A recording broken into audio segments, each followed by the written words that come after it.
একটা সময় ছিল যখন পৃথিবীর মানচিত্রে ইংল্যান্ড নামটাই ছিল না, বরং এই ভূমি ছিল নানা জাতি, যোদ্ধা আর রাজাদের সংঘর্ষের এক রক্তাক্ত ইতিহাস। রোমান সাম্রাজ্যের পতনের পর যে অস্থিরতা শুরু হয়েছিল, সেখান থেকেই জন্ম নেয় এক নতুন জাতি, এক নতুন সভ্যতা, ইংল্যান্ড। আজ আমরা জানব কিভাবে রোমানদের শাসন থেকে অ্যাংলো স্যাক্সনদের রাজত্বে রূপ নিল এই দ্বীপ, আর কিভাবে শুরু হলো আধুনিক ইংল্যান্ডের সূচনা। চীনের রেলওয়ে নেটওয়ার্ক, এটি শুধু পরিবহনের মাধ্যম নয়, বরং এক চলমান জাতির ইস্পাত ধমনী। আজ আমরা দেখব কিভাবে এই দেশের মাটির বুক জুড়ে হাজার হাজার মাইল রেলপথ তৈরি হচ্ছে, এমন প্রযুক্তি দিয়ে যা পৃথিবীর অন্য কোথাও দেখা যায় না। চীনের প্রতিটি রেল, যার ওজন শত শত কিলোগ্রাম, সম্পূর্ণ স্বয়ংক্রিয় যন্ত্রপাতি দ্বারা স্থাপন করা হয় মাইক্রন নির্ভুলতায়।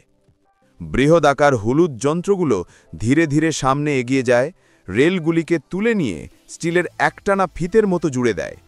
কিন্তু প্রশ্ন হচ্ছে, চীন কিভাবে এত বিশাল রেল নেটওয়ার্ক এত দ্রুত ও নির্ভুলভাবে তৈরি করে?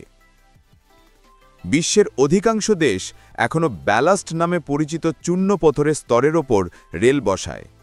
এই স্তরটি ট্রেনের ওজন বিতরণ করে, স্থিতিশীলতা বজায় রাখে আর বৃষ্টির পানি নিষ্কাশন করে। কিন্তু চীন ভিন্ন পথে গেছে। তাদের নতুন প্রজন্মের হাই স্পিড রেলপথে ঐতিহ্যবাহী পাথরকে বদলে দিয়েছে কংক্রিট স্ল্যাব ট্র্যাক দিয়ে। এখানে রেলগুলো সরাসরি কংক্রিটের ওপর বসানো হয়, লেজার সিস্টেমে সারিবদ্ধ করা হয় এবং সম্পূর্ণ স্বয়ংক্রিয় মেশিনে ইনস্টল হয়। ফলাফল অবিশ্বাস্য নির্ভুলতা, অতুলনীয় স্থায়িত্ব আর ঘণ্টায় ৩৫০ কিলোমিটার গতিতেও নিখুঁত মসৃণ যাত্রা। রেল স্থাপনের আগে মাটি ও নুড়ি স্তরে স্তরে কম্প্যাক্ট করে শক্ত বেস তৈরি করা হয়, সাধারণত ২ থেকে ৪ ফুট গভীর। এরপর ছড়ানো হয় ব্যালাস্ট। ১ মাইল ট্র্যাকের জন্য লাগে প্রায় ৩৫০০ টন পাথর। বিশেষ হপর ট্রেন থেকে পাথর ছড়ানো হয়, আর ব্যালাস্ট রেগুলেটর মেশিন সেটি সমানভাবে ছড়ায় ও কম্প্যাক্ট করে। এই প্রক্রিয়া মাটির ধরন অনুযায়ী কয়েক ঘণ্টা থেকে কয়েক দিন পর্যন্ত চলতে পারে। ব্যালাস্ট সমতল হলে শুরু হয় স্লিপার বসানোর কাজ। স্বয়ংক্রিয় স্লিপার লেয়ারিং মেশিন প্রতি শিফটে ২০০০-এর বেশি স্লিপার বসায়, প্রতিটির ওজন ৬০০ থেকে ৭০০ পাউন্ড। আগে এগুলো কাঠের হতো, কিন্তু এখন শিল্পের মানদণ্ড হল রিইনফোর্সড কংক্রিট স্লিপার, যা টিকে থাকে ৫০ বছর পর্যন্ত।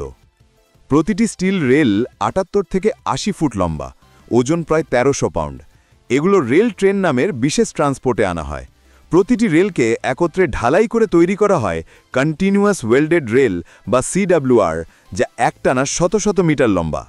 হাইড্রোলিক উইঞ্চের সাহায্যে রেলগুলোকে সারিবদ্ধ করা হয়, তারপর হাইড্রোলিক টেনশন মেশিন দিয়ে টান দিয়ে নোঙর করা হয়, যাতে ভবিষ্যতে রেল বাঁক না নেয়।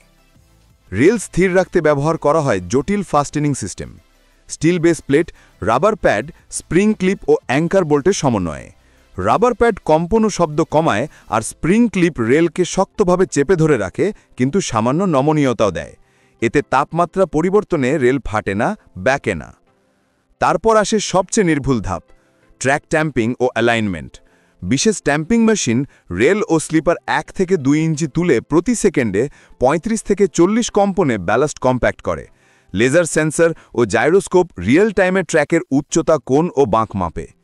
এই অটোমেশন পদ্ধতিতে ১ মাইল ট্র্যাক মাত্র ২ থেকে ৩ ঘণ্টায় নিখুঁতভাবে সম্পন্ন করা যায়, যা পুরনো পদ্ধতির তুলনায় ১০ গুণ দ্রুত।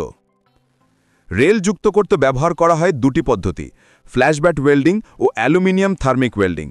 ফ্ল্যাশব্যাটে বৈদ্যুতিক তাপে ২৭০০ ডিগ্রি ফ্যারেনহাইট তাপমাত্রায় রেল একত্রে গলে যায়। অন্যদিকে অ্যালুমিনিয়াম থার্মিক ওয়েল্ডিংয়ে অ্যালুমিনিয়াম পাউডার ও আয়রন অক্সাইড জ্বলে ৪৫০০ ডিগ্রি ফ্যারেনহাইট পর্যন্ত উত্তপ্ত হয়, যা দূরবর্তী এলাকায় ব্যবহার করা হয়। ওয়েল্ড শেষে রেল গ্রাইন্ডার দিয়ে পলিশ করে একদম মসৃণ করা হয়। সব রেল ওয়েল্ড শেষ হলে শুরু হয় আল্ট্রাসনিক পরীক্ষণ। মেশিন রেলের ভেতরের মাইক্রো ফাটল বা ত্রুটি শনাক্ত করে। তারপর ট্র্যাক জিওমেট্রি কার দিয়ে উচ্চতা, কোণ ও বাঁক মাপা হয়। সব মাপ যখন মান পূরণ করে, তখন একটি টেস্ট ট্রেন চালানো হয়, যা ৩০ থেকে ৮০ মাইল গতিতে চলতে চলতে সেন্সর দিয়ে ভাইব্রেশন ও মসৃণতা পরীক্ষা করে। যদি সবকিছু নিখুঁত হয়, তখনই রেলওয়ে আনুষ্ঠানিকভাবে চালু হয়। রেল তৈরি শুরু হয় বিশাল ইস্পাত কারখানায়। এখানে ইলেকট্রিক আর্ক ফার্নেসে 2900 ডিগ্রি ফ্যারেনহাইট তাপমাত্রায় লৌহ আকরিক ও কোক গলিয়ে গলিত ইস্পাতে রূপান্তরিত হয়। স্বয়ংক্রিয় সিস্টেম প্রতিটি ব্যাচ সঠিক পরিমাপে ফিট করে আর রোবট মেটাল নেড়ে অমিচ্ছ অপসারণ করে। ম্যাঙ্গানিজ ও ক্রোমিয়াম যোগ করে ইস্পাতকে আরও শক্ত ও পরিধান প্রতিরোধী করা হয়। এরপর গলিত ইস্পাত ছাঁচে ঢেলে বিলেট বানানো হয়।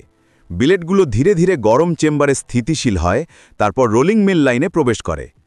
রাফিং মিল ও ফিনিশিং স্ট্যান্ডের মাধ্যমে ইস্পাত বিলেট ধীরে ধীরে চোখ আকৃতির রেল প্রোফাইলে রূপ নেয়।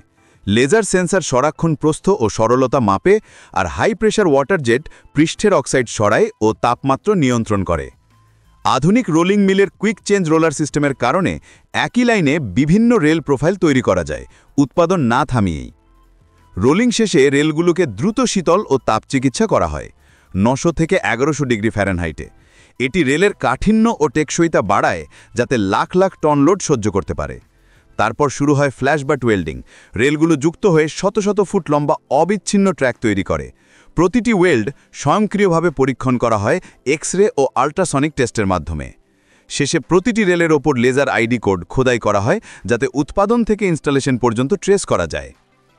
এইভাবেই তৈরি হয় আধুনিক যুগের সবচেয়ে নিখুঁত রেলওয়ে সিস্টেম, যেখানে প্রযুক্তি, নিখুঁততা আর মানুষের মেধা একসাথে গড়ে তুলছে এক চলমান ইস্পাত সাম্রাজ্য। এই পুরো প্রক্রিয়ার প্রতিটি ইঞ্চিতে লুকিয়ে আছে প্রকৌশল দক্ষতা ও প্রযুক্তির বিস্ময়। আর এই কারণেই চীনের রেলওয়ে আজ বিশ্বের দ্রুততম, শক্তিশালী ও সবচেয়ে উন্নত পরিবহন ব্যবস্থা। দেখার জন্য ধন্যবাদ।